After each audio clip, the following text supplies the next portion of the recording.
Hello दोस्तों, word विचार पे जो है ये दूसरा वीडियो है। ठीक, तो अगर आपने पहला वीडियो नहीं देखा है तो वो जाकर डिस्क्रिप्शन बॉक्स में उसकी लिंक होगी, आप उस वीडियो को जाकर पहले देख लें। ठीक, तो ये जो है हमारे पास क्या है, स्पर्शी व्यंजन है। का वर्ग, चा वर्ग, टा वर्ग, ता वर्ग, पा वर्ग। ठीक, इसमें क्या है, का, खा, गा, घा, अंगा। इसको 1 2 3 4 5 ठीक ऐसे हमने नंबरिंग कर दी है। अब इस वर्ग को क्या बोल, इस जो कॉलम है, इस कॉलम को 1 बोल देंगे, इस कॉलम को 2 बोल देंगे, इस कॉलम को 3 बोल देंगे, इसको 4, इसको 5। ठीक, और वर्ग की बात आती है तो वर्ग में क्या होता है, प्रत्येक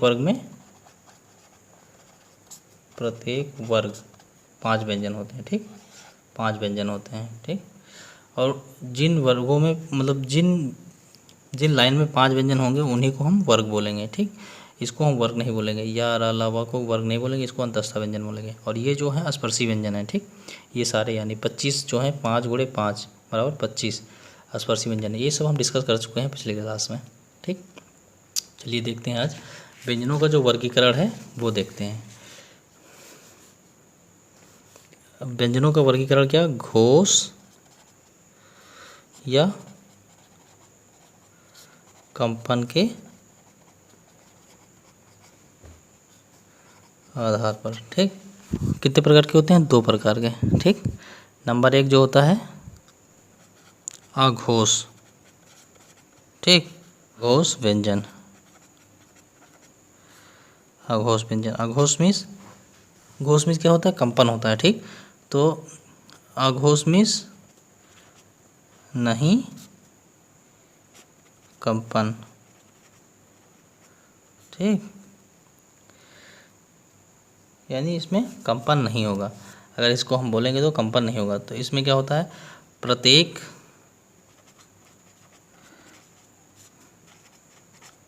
वर्ग का 1 2। ठीक, 1 2 यानी इसको 12 पढ़ लेंगे। प्रत्येक वर्ग का 1 2 यानी जो है ये पहला का चा टा ता पा, खा छा ठा था फा, ये सब कौन से व्यंजन हैं, ये अघोष हैं। ठीक, प्रत्येक वर्ग का 1 2। और फिर क्या है, इसमें तीनों सा आ जाएंगे, सा, तालब सा, मूर्धन्य सा और दंत सा। ये अघोष की बात हो रही है। ठीक, पहला जो वर्गीकरण है वो अघोष है, अघोष की बात कर रहे हैं। तो इसमें याद रखेंगे प्रत्येक वर्ग का 1 2 और तीनों सा आ जाएंगे। ठीक,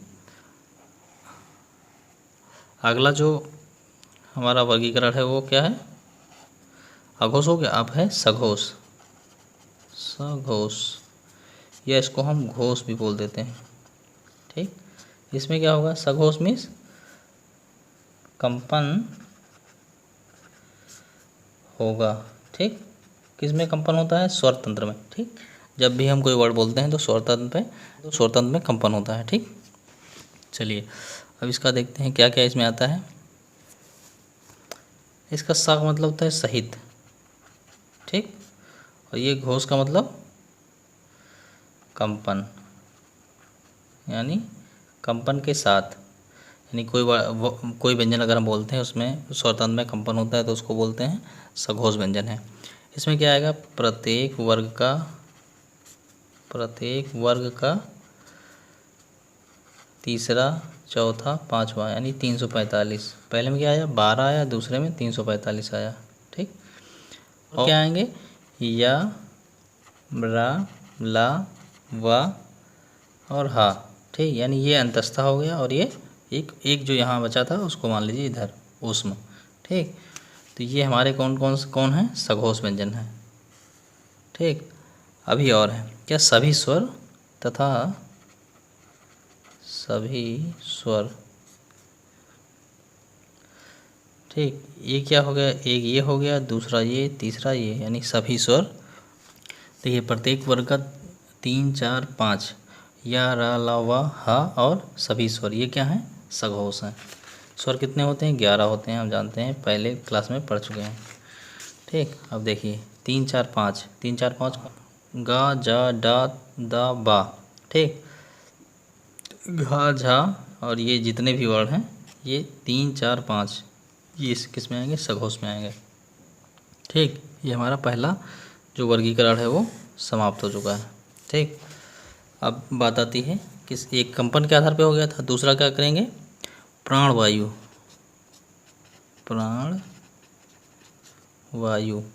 यानी मुंह से निकलने वाली हवा के आधार पर।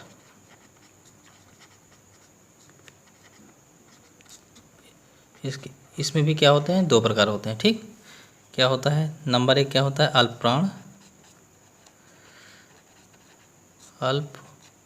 प्राण। ठीक, और इसको भी ऐसे ही पढ़ते हैं।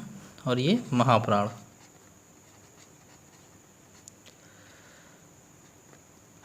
अल्प मीन्स क्या होता है, कम होता है या थोड़ा होता है। अल्प मीन्स थोड़ा या कम।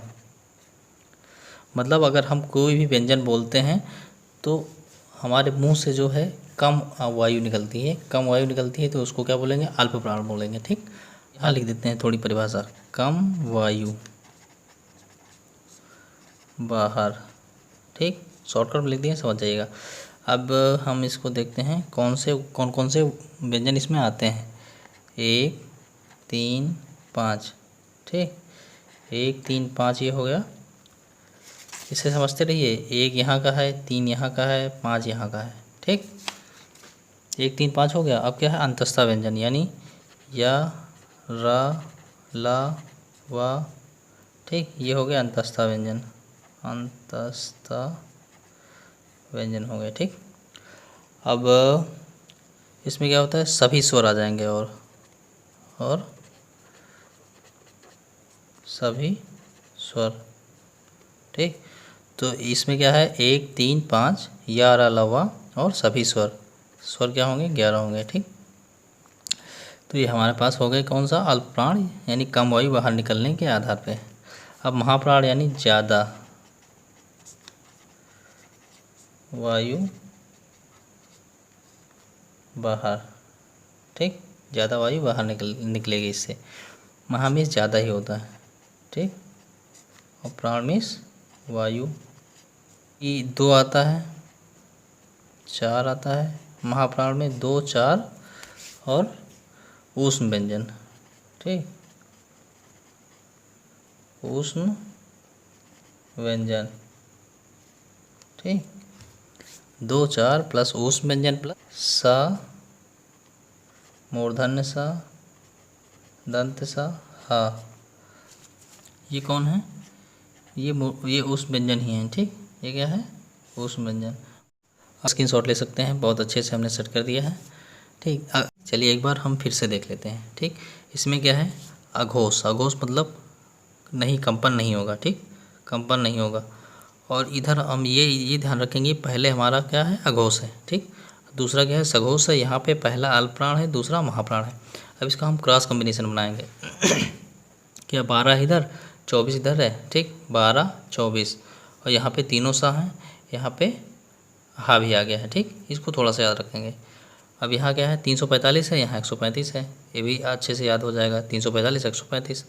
अब क्या है, यहाँ पे क्या है, या, रा, ला, वा, हा है। यहाँ पे हा जो है वो फालतू है और यहाँ पे हा नहीं है। ठीक, तो ये ध्यान रखना है थोड़ा सा। हा जो है यहाँ पे नहीं था तो यहाँ आ गया। अब यहाँ पे इसमें है तो यहाँ नहीं होगा। ठीक, तो यह ध्यान रखना है। 345 135 और अंतस्था मान लेंगे कि यहाँ भी है और यहाँ भी है। ठीक, और स्वर सभी यहाँ भी हैं, सभी स्वर यहाँ भी हैं। यहाँ पे तीनों सा थे, यहाँ पे तीनों सा हैं। ठीक, और हा जो है एक्स्ट्रा आ गया है। ये ध्यान रख के अगर हम याद करते हैं तो हमारे दिमाग में बैठ जाएगा, अच्छे से याद हो जाएगा। ठीक, तो अगर हमारी पिछली वीडियो नहीं देखी है तो डिस्क्रिप्शन बॉक्स में जाकर देख लीजिए। और अगर हमारा एफर्ट पसंद आया हो तो हमारे वीडियो को लाइक करें, शेयर करें और चैनल को सब्सक्राइब करें। धन्यवाद।